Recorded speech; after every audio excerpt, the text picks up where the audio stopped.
Мылқау кемпір. Ауылдың жоғарғы жағында тұратын үлкен ақ үй алыстан көзге ерекше көрінетін. Еңсе көтергеніне талай жыл болса да, әлі қалпын бұзбаған. Бұл үйдегі тұратын кішкентай қара кемпірді ауыл жақсы таниды. Өзі кіп-кішкентай болса да, тау қопырар күші бар. Биыл 80 жасқа толады. Сонда да болса қимылы ширақ. Үй шаруасын істегенде келінінен асып түседі. Талай жыл бейнет көрсе де, шаршауды білмейтін ол тазалықты жаны сүйеді. Кейде келінінің олақ қылығына көңілі толмай, іштей таңдайын қағып, басын шайқап отырады.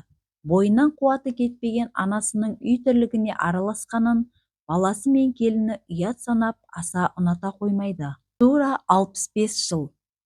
Біз айтып отырған қара кемпір атанып кеткен бәтес әженің осы шаңырақта өмір кешіп жатқанына осынша уақыт болыпты. Әке-шешенің Құдайдан сұрап алған жалғыз перзенті еді.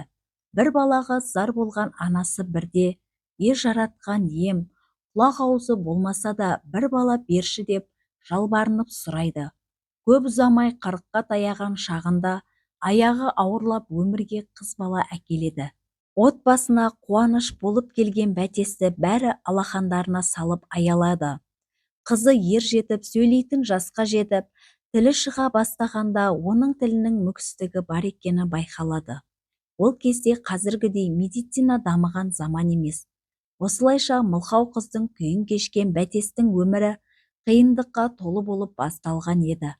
15 жасқа толған шағында елді түгел жайлаған індеттен оның отбасы мүшелері қайтыс болып, жасөспірім қызға қамқор болар жақыны қалмаған еді. Сол сәтте ауылда адуын мінезімен танылған Күләш есімді әйел бар болатын. Өзі 40-қа келсе де дене бітімі бұзылмаған, сәнденіп жүретін. Шалының жасы 60-ты алқамдаған.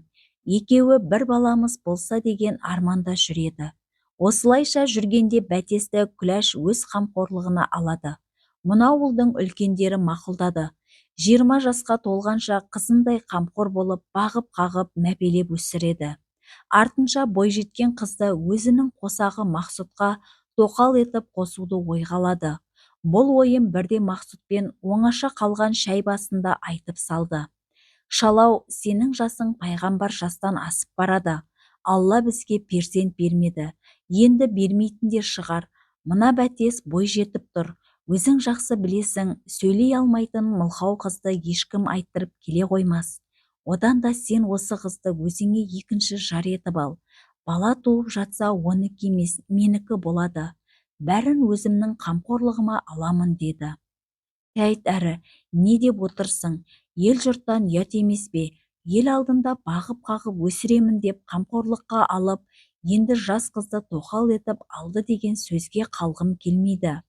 Елдің сөзінде шатағым не? Мен солай шешіп отырмын. Болды, бүрсі күні молда шақырып неке қидырасың. Сонымен сөз бітті деп ашуланған бәйбіше бұл жолы шалының сөзін тыңдамастан шорт шешім шығарды. Байғұс бәтесте қарсылық танытар шамасы бар ма? Өзі тілдеп сөйлей алмайтын болған соң, тағдырдың бұл жазуына да үнсіз көндікті. Сөйтіп Күләш олардың некесін қиып, бәтесті Мақсұтқа тоқал етіп алып береді. Иә, мұндай шешімді қабылдау Күләшті оңай соқпағаны белгілі. Қанша жыл бір жастыққа бас қосқан қосағын өзге әйелмен қосу әсілі Күләш сияқты мықты әйелдің ғана қолынан келсе керек. Көп ұзамай бәтестің аяғы ауырлайды. Күләш бұл жаңалықты ерекше қуанышпен қабылдады. Ішкі ойын жасыра алмаған Күләш: бәтес қызым, баланың аман есен туған соң бірден менің етегіме саласың. Қанша бала тапсаң да менікі болып қалады. Оларға мейірімділікпен қарап, бауыр тартып жүруші болма деп бірден ескертті. Бәтес алғашқы перзентін өмірге әкелген сәтте Күләш өзі қасында болып, ырым бойынша етегіне салды. Бұдан кейін де араға жылдар салып, өмірге ұл мен қыз келе бастады. Келісім бойынша бәтес баланы босанады. Қалған шаруаны Күләш өзі жайлететін. Балалар өсіп ер жете бастағанда Күләшті анамыз деп таныды. Ал бәтес болса сол үйдің бүкіл тірлігін жасайтын, қызметшінің кейпінде жүрді. Алайда олар ауқатты тұратын, қырда мыңғырлаған малы бар, үйдегі барлық бейнет бәтестің мойнына артылған. Өзі кішкентай болса да қимылы шал, ісі мығым келіншек әп сәтте шаруаны ширатып тастайтынды. Үлкен қызы Гүлсімнің мектепте оқитын. Бірде сабақтан көңілсіз күйде үйге жылап келді. Күләш қызына жылау себебін асығыс сұрай бастады. Сонда көз жасына ерік бере алмаған Гүлсім, «Мама, мені туған кім?» деп сұрады. Бұл сұрақ Күләшқа төбесінен жай түскендей әсер етті. «Не болды? Мен тудым. Бірақ сен мылқау әйелдің қызысың, сенің туған шешең сол» деп сыныптағы балалар бүгін мені әбден мазақ етті. Мұны естіген Күләштің ашулы кейпін көрудің өзі қорқынышты еді. Бойын ашу-ыза кернеген күйі мектепке бет алған ол, мектеп директорынан бастап, сынып жетекшісін және сыныптағы оқушыларды, ата-аналарын тегіс жинап, осындай әңгіме енді қайтып қайталанбайтын болсын деп ескертті. Аты шулы Күләштің қаһарынан бүкіл ауыл қаймығатын. Мұнан кейін бәрі ел ішіндегі сыпсың әңгімені тістерінен шығармайтын болды. Уақыт өтіп жатты. 5-ші баласы 3 жастан асқан шағында Мақсұт ауыр науқастан көз жұмды. Бұл үйде 2 әйел мен 5 бала қалды. Күләш ерге бетер қарулы, сөзі өткір мінезді әйел болған соң, Мақсұттың малы мен шаңырағына шашау тигізбей ұстады. Бәтес балаларын қанша жерден іш тартып жақсы көрсе де, бәйбішенің қаһарынан қаймығып сырт көзге көрсетпейтін. Балалары да оған үй қызметшісіндей қарайтын. «Әй Бәтес, ананы алып бер, мынаны апарып таста» деп жұмсап отыратын. Бәтестің күнделікті үй шаруасынан өзгені ойлауға шамасы да жетпей қалатын. Таңертең сиыр сауғыдан бастап, отын, тезек беру, малды суарып, жем-шөбін әзірлеу сынды жұмыстармен айналысатын. Не керек, арада жылдар өтіп, балалар ер жетті. Бірі оқуға аттанып, бірі тұрмысқа шықты. Күләш қыздарын сән салтанатымен ұзатып, ұлдарына өзі қалаған отбасының қызын келін етіп алып берді. Бұл кезде кәрілік жеңген, оның да жасы 80-нен асқан қалған еді. Бірден нар түйені ноқталамақ болған Күләшті бұлқынған нар жығып жіберіп астауға құлайды. Сол құлағаннан аяғын сындырған Күләш төсекке таңылып қалды. Бәтес осы кезде оның бүкіл жағдайын жасады. Тамағын дәмдетіп дайындап, төсегін тазалап, бар қисық мінезіне көнді. Не дегенмен өзі жүріп, бар тірлікті өз қолымен жасамаса, оясынан шықпайтын Күләшқа 4 қабырғада төсек тартып жатып қалу қиынға соқты.